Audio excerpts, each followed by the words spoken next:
um comentarista excelente. Para que não digam que eu só sei criticar, eu vou fazer aqui, rasgar elogios merecidos a um comentarista da ESPN. Eu só vi o nome, Pedro, barbudo, Pedro. Eu vou fazer os elogios em relação à análise, aos comentários que ele fez sobre a criação desta estúpida liga de futebol nos mesmos moldes dos esportes norte-americanos. Você não pode criar nada fora dos Estados Unidos, principalmente os esportes, com base copiando os Estados Unidos. Vou dar só um exemplo aqui a você. Quando perguntaram a um dos fundadores dos Estados Unidos, ex-presidente da República, quando perguntaram a ele, presidente, qual é o maior negócio dos Estados Unidos? Ele respondeu, o maior negócio dos Estados Unidos são os negócios. Os Estados Unidos são, na verdade, uma grande empresa, onde tudo o que interessa são os negócios. Pronto. Os dirigentes de 20 clubes de futebol do mundo inteiro, dos grandes times, Real Madrid, Barcelona, sei lá o quê, queriam criar uma liga de futebol no mesmo molde da Liga Norte-Americana de Futebol. Ou seja, 20 times apenas, sem essa história de acesso, decesso, sem o romantismo das grandes conquistas internacionais. Aqueles 20 times disputariam entre eles, todo ano, o título de campeão, não sei de quê. No fim do ano, eles disputariam talvez uma final no melhor estilo Super Bowl, como o futebol americano. São 20 times só. Aqueles 20 times jogam entre si durante o ano todo e no final do ano disputam o Super Bowl, que é uma espécie de Copa do Mundo, ou é um super jogo de acordo com a filosofia esportiva dos Estados Unidos, de acordo com o próprio DNA do povo norte-americano, estadunidense. Então, aquele estilo norte-americano só cabe nos Estados Unidos. Por quê? Porque nos Estados Unidos tudo se resume a negócios. Eles não estão interessados em jogar um time da Liga Norte-Americana de Futebol, jogar contra um time da Inglaterra, contra um time da França, contra um time do Brasil, contra nenhum time de outro país, porque para eles tem valor nenhum. O campeonato de futebol norte-americano, ele se baseia em conquista de território. Isso já vem do DNA dos Estados Unidos. Conquistar o Oeste, a Guerra Civil. Eles querem a supremacia. Um time quer a supremacia sobre todos os outros dentro dos próprios Estados Unidos. Um time de futebol americano, de basquete americano, ele quer a supremacia sobre seus concorrentes dentro dos Estados Unidos. Aí ele não interessa serem superiores aos times de outros países, mesmo porque eles já são, tecnicamente, eles são superiores. Eles são imbatíveis, tecnicamente, os times norte-americanos de basquete e de futebol americano. Não tem adversário. Então, não tem torcida, o torcedor não vai se interessar por um jogo, não tem só prejuízo, eles não querem. Eles querem o estilo dele.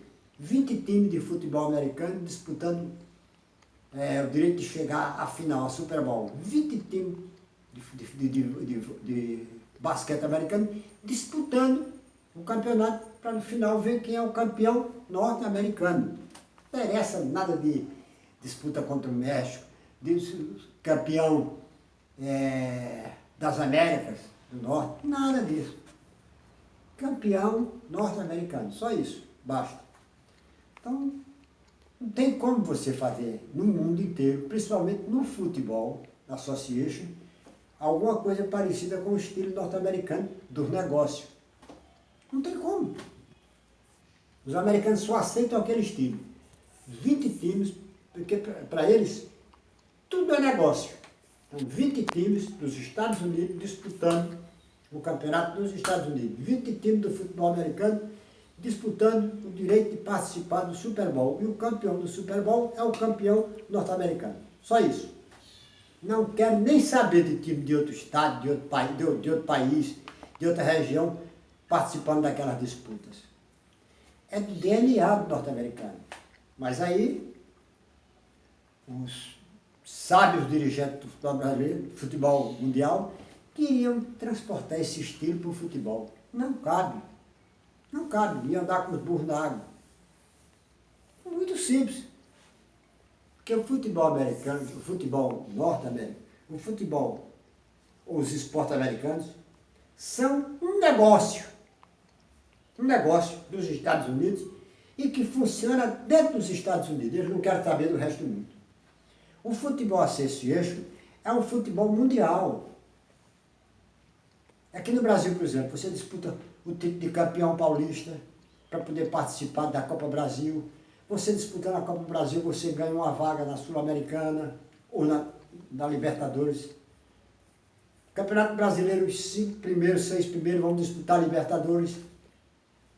É muita grana a Libertadores. Se ganhar a Libertadores, quem ganhar a Libertadores vai disputar o Mundial de Clube contra um time das Américas, contra um time da África, contra um time da Ásia, contra um time europeu, contra um time da Oceania e contra um time local, um time do país onde está sendo disputado o Campeonato Mundial de Clubes. Então o futebol Association, futebol mundial, é disputado nessa base. Tem acesso e decesso e tem escada. Você ganha aqui para pegar no primeiro degrau, para chegar ao segundo, para chegar ao terceiro, para chegar ao quarto, até para chegar à final, que é o Mundial de Clubes. Todos os esportes mundiais são disputados assim. Por isso que tem campeonato em todos os países. E os campeões de todos os países disputam vários campeonatos. Na Europa, por exemplo, os campeões de cada país da Europa disputam a Champions League ou a UEFA League. O campeão brasileiro disputa a Libertadores ou a Sul-Americana. Aí se ganhar, vai para o Mundial de Clubes. Estados Unidos não tem isso não. São 20 times dos Estados Unidos jogando só entre eles. Tem time do Canadá. Tem time do Canadá. 1 ou 2 times do Canadá. Mas naquele mesmo estilo. Porque lá os times têm dono. E a eles só interessa jogar entre eles mesmo, porque tem renda garantida, tem torcida garantida, tem patrocinadores garantidos, tem cobertura de televisão garantida. Se você trouxer um time de fora, a televisão não vai nem querer saber. É todo um contexto que faz, contexto de DNA, que fazem com que o futebol americano e os esportes americanos sejam diferentes do resto do mundo inteiro. Não caberia nunca. Seria estupidez você querer transportar para o Futebol Association, está dizendo Association, que é disputado no mundo inteiro no sistema de sobe e desce, acerta, defese, conquista de um degrau, do segundo degrau, terceiro degrau, até chegar no último degrau. Esse é com o estilo norte-americano de time dali mesmo disputando para ver quem chega na final. E a final é feita em 2 times americanos, tanto no basquete, time norte-americano, tanto no basquete, como no futebol americano, como no beisebol. Eles só aceitam disputa entre eles mesmo. Mesmo porque eles se consideram os superiores a todos. O melhor beisebol do mundo é o norte-americano. Para que disputar com os outros, se o melhor é eles? Se os melhores são eles. O futebol norte-americano são os melhores do mundo, os times são os melhores, então tem que jogar entre eles. Porque eles são os melhores. Se jogar contra outro, o nível técnico cai. Se jogar contra um time de outro país, o nível técnico cai e ninguém vai ver. Um norte-americano quer lá saber de um time seu, de futebol, de basquete, ou de beisebol, jogando contra o time do Japão, pode jogar amistoso para faturar, mas não diz nada para a torcida. Porque o torcedor já foi acostumado, já nasceu, é do DNA do torcedor e do próprio esporte americano. Tudo aqui é nosso. Os bons somos nós e nós temos que disputar quem são os melhores entre nós mesmos. Mas que tudo se baseia, principalmente no futebol americano, cujo estilo os 20 times queriam copiar. O futebol americano se baseia em conquista de território, não tem nada de procura de gol, não tem nada de gol, é conquista de território, um bocado de brutamontes se enfrentando para conquistar palmo a palmo o território adversário. É isso? Já vem da conquista do Oeste, pelos colonizadores, guerra civil entre eles mesmos,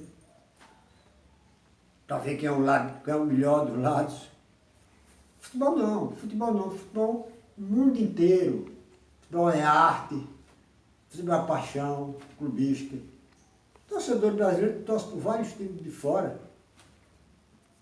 Quando chega na Libertadores, aí a paixão aflora mesmo em todo o continente.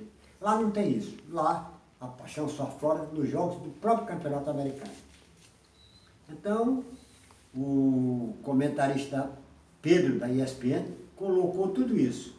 Ele analisou a criação dessa estúpida liga, levando em consideração o futebol americano como um negócio dos Estados Unidos e que funciona só dentro dos Estados Unidos, o Football Association, que é um futebol de conquistas, mas é um futebol de título, futebol de acesso e que funciona no mundo inteiro.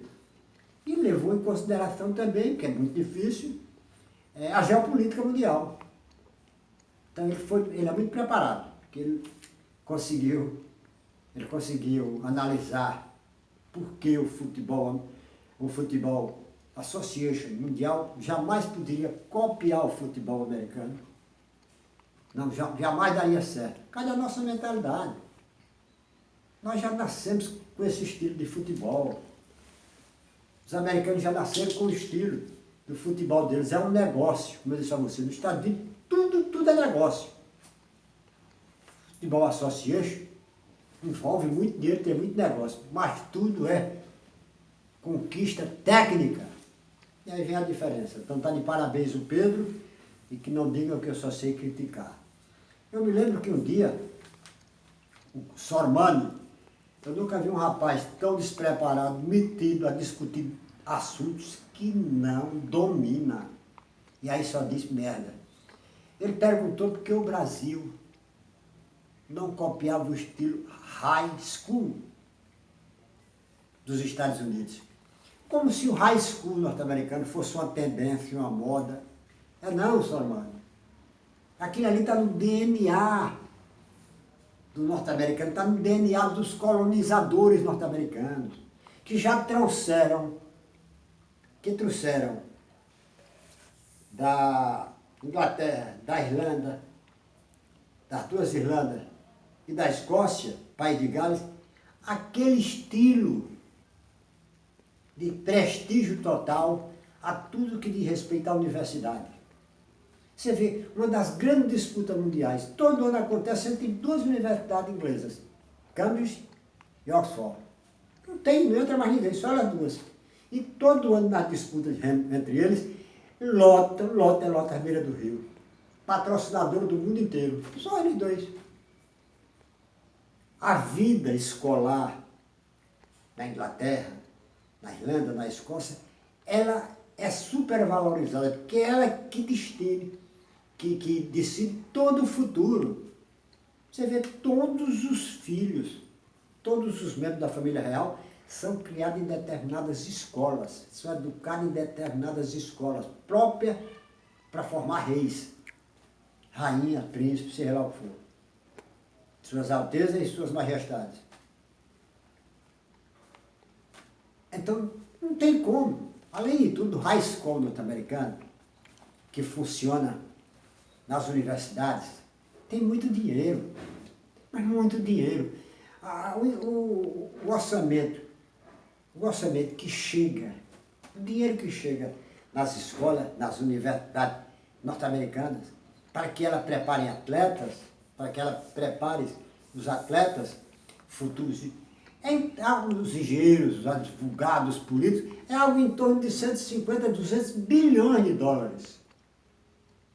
Nos Estados Unidos, todos os milionários doam dinheiro para as universidades, para as escolas, para que elas continuem formando gerações e mais gerações de craques, de futebolistas, de jogadores de basquete, de beisebol, tudo isso sai da universidade, principalmente de basquete e de futebol americano.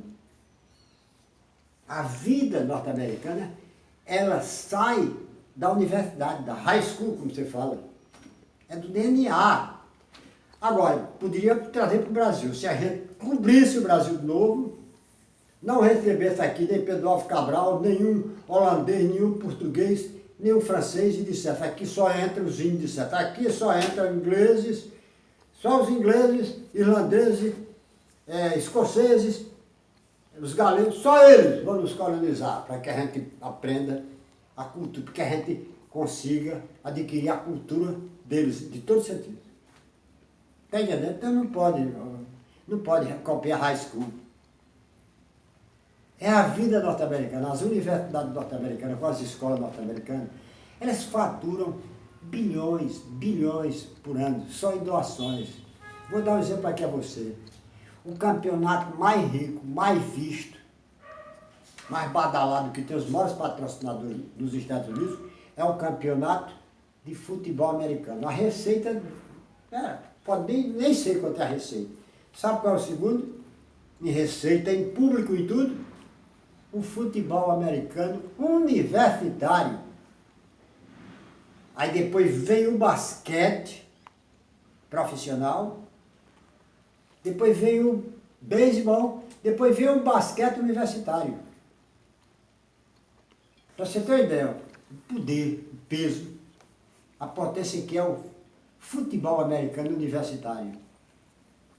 Um jogo entre duas universidades tem público de 120, 100 mil torcedores, ingresso caríssimo. As arrecadações vão todas para a universidade. Jogador de universidade não fatura um tostão. Faturamento, televisionamento. Todos, faturamento. Não vai nada para os jogadores, é tudo para a universidade. Todo o faturamento das transmissões pela televisão, tudo para a universidade. Faturamento com as transmissões pelo rádio, tudo para a universidade. Patrocínio na camisa do jogador, está tudo para a universidade. O jogador não vê nada, o jogador só tem direito ao estudo. Será que os jogadores brasileiros aceitariam isso? Então não tem como você copiar high school, porque não é tendência, não é moda. É o próprio DNA do norte-americano, que prestigia a vida escolar, que acha que é a vida escolar que define todo o futuro dele. É diferente aqui. Aqui o jogador vai fazer teste no time, vai fazer tempo no time, pensando em subir na vida e vai subir mesmo, ganhar muito dinheiro. Estados Unidos, para você vai sair da universidade. Um outro é que você pega fora da universidade. Mas os grandes craques do basquete, os grandes craques do futebol americano, vêm das universidades. Que elas recebem mais muito dinheiro. Negócio de 150 a 200 bilhões para formar profissionais liberais e formar craques para abastecer o mercado esportivo. Completamente diferente. Então, meu amigo, seria bom que você desse uma estudadazinha, o que é high school. Não é tendência não, não é moda não. É o próprio DNA do norte-americano. Não tem nada a ver com o brasileiro, não cabe. Tá bom? Mas como você disse um dia desse, que a mulher brasileira é Raimunda, só é bonita de bunda, quer dizer, você é o tipo do cara que é cego de bola e ruim de taco. Porque, meu amigo, o cara comparar a mulher brasileira com qualquer... Foi o Sormani que disse isso. Comparar com qualquer outra mulher brasileira é brincadeira. Pega uma mulher brasileira, bota ela em pé, de frente, de biquíni, sumário, bota. E bota outra de qualquer, bota uma americana, outra qualquer um, de frente. Se você botar de costa aí, é covardia. Porque as outras parecem uma tábua, sem bunda. Mas a americana, a brasileira, é toda certinha, não tem abertura nas pernas. Você bota uma americana, uma europeia, aquela abertura de 3 quilômetros nas pernas, uma coisa horrível. Não tem cintura, não tem nada. Mas o Sormani nunca vi tão idiota. Um dia desse ele disse, aquele treinador português, como é o nome?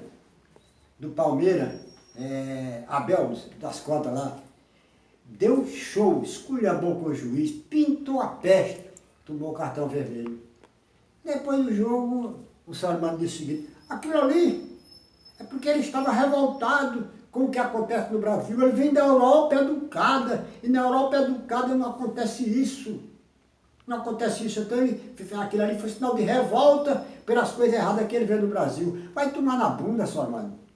É porque os portugueses são mal educados mesmo. São mal educados todos. Eu vou dar aqui um exemplo para você o seguinte. Quando o português Jorge Jesus chegou para treinar o Flamengo, a primeira coisa que ele disse, sabe o que foi? Na Europa, os brasileiros, está aqui, ó, são considerados preguiçosos. Aí eu respondi, só que aqui nós consideramos os portugueses como responsáveis por toda a corrupção que existe no Brasil, porque eles são corruptos até onde a lei faculta. Foram eles, os portugueses, que trouxeram o que não presta, inclusive a corrupção para o Brasil. Respondi na tapa da cara. Depois, o outro português, olha o que disse aqui. Adoro trabalhar com brasileiro. Eles chegam desesperados e são um bando de ignorantes. Tá bom, vão para lá porque são burros. Ao contrário dos portugueses. Os portugueses chegam aqui puxando uma cachorrinha, mal educados pra caralho, ou se casam, dão um golpe de baú e se casam, ficam bem, ou então vão trabalhar e aqui enriquecem. Lá eles não enriquecem. Porque lá é a latrina da Europa. Não gosto de português. Olha aqui, ó. Número de brasileiros barrados em Portugal, mais que dobrou em 2018. Eles tratam brasileiro, ok? Mas aí vem um idiota desse para dizer, tá aqui, ó. Tá aqui. O primeiro governante brasileiro que roubou o Estado foi um vício. O que é que ele era? Era o almirante português. Era um almirante de Portugal, tem isso. Um almirante que não sabia nem nadar, tinha medo d'água. Era o almirante português Salvador Correia de Sá e Benevides. Ele era parente de Estácio de Sá, o fundador do Rio de Janeiro. Era o encarregado do cais de Porto. Cobrava propina dos navios. Quer dizer, a propina, a corrupção chegou aqui por esse português filho da puta. Aí, depois dele dizer que, não, porque o cara, o treinador Abel, foi um choque de cultura, ele não está acostumado com isso com Portugal. Interessante. Agora, quando Neymar leva a porrada, é chutado, massacrado, que revida ou reclama com o juiz, vocês chamam Neymar de mal educado, vocês chamam Neymar de caicai, piscineiro, arruaceiro da peste. Agora uma porra de um português chega, tá aqui, um time jogando uma bosta, que estava jogando uma merda, tá certo, ganhou. Mas esse português conseguiu o impossível. Ele conseguiu fazer com que o Palmeiras fosse o quarto colocado no Mundial de Clube, cujas finais foram disputadas por 4 times. Ele perdeu para o Tigre do México pela primeira vez na história. O time brasileiro perdeu no Mundial de Clube para um time do México. E perdeu para um time lá acho que era do Egito. Terminou em 4º lugar. Entre Liverpool, Tigre, um time da árabe e ele. Terminou em 4º lugar. Mas aqui, um grande treinador, não sei o quê, como Jorge Jesus. Foi campeão com o Flamengo, meu amigo, ali até Mané Pirulito se viu. O time era infinitamente superior aos outros. Quando chegou lá, fora, primeiro, moralmente, perdeu aquele jogo pro River. O River dominou o Flamengo ali. Gabriel Jesus, excelente centroavante, decidiu o jogo em 2 minutos. Mas o River foi superior. E segundo, o Jorge Jesus conseguiu a proeza de fazer com que um time brasileiro conseguisse perder para o velho freguês Liverpool. Os times brasileiros nunca haviam perdido para o Liverpool no Mundial de Clubes. São Paulo ganhou e o Flamengo aplicou 3-0 no jogo que era para ter 6. E o Jorge Jesus conseguiu fazer o Flamengo perder para o Liverpool. Pode? E esse, Abel Ferreira, mal educado, conseguiu fazer com que o Palmeiras, poder de rico, fosse o quarto colocado entre os 4 times que disputaram, os 4 países que disputaram a final do Mundial de Clubes. Mas aí o Sormani, o homem que quer que traga o high school para cá. É brincadeira um negócio dele. Quando é para criticar os brasileiros, aí eles adoram. Agora, para babar o ovo e elogiar esse europeu, é com eles mesmos. Eu me lembro que um dia, voltando a esse assunto, um dia desse, um desses comentaristas da ESPN disse o seguinte: interessante, no Brasil, o torcedor de Sergipe torce pelo time de São Paulo, torce pelo time do Rio, o de Pernambuco torce pelo time de Goiás, torce pelo time do Rio de Janeiro. Na Itália não, na Itália os torcedores de Nápoles só torcem pelo Nápoles, os torcedores de Florença só torcem pela Fiorentina, os torcedores de Roma só torcem pelos times romanos. Os torcedores, vamos dizer, de 2 cidades italianas só torcem pelo time daquela cidade. Claro, o imbecil. Até anos atrás, poucos séculos atrás, a Itália que você chama de Itália hoje, não era nada mais nada menos do que cidades, estados. Roma era uma cidade-estado, Florença era uma cidade-estado, Nápoles era uma cidade-estado, Veneza era uma cidade-estado, e havia uma rivalidade enorme, tremenda. Uma vivia lutando contra a outra, guerra constante contra a outra, querendo tomar as terras da outra, querendo se apossar. E através dos séculos, criou-se uma inimizade profunda entre os povos das várias cidades, entre os povos das várias cidades da Itália. Puta merda, um romano torcer, um romano era inimigo mesmo, de sangue a fogo do veneziano. O veneziano era inimigo todo do napolitano. Então isso não acabou não. Eles torcem pela seleção italiana, né? Não, mas não torce com o mesmo amor um torcedor de Roma que torce pela Lazio ou pela Roma.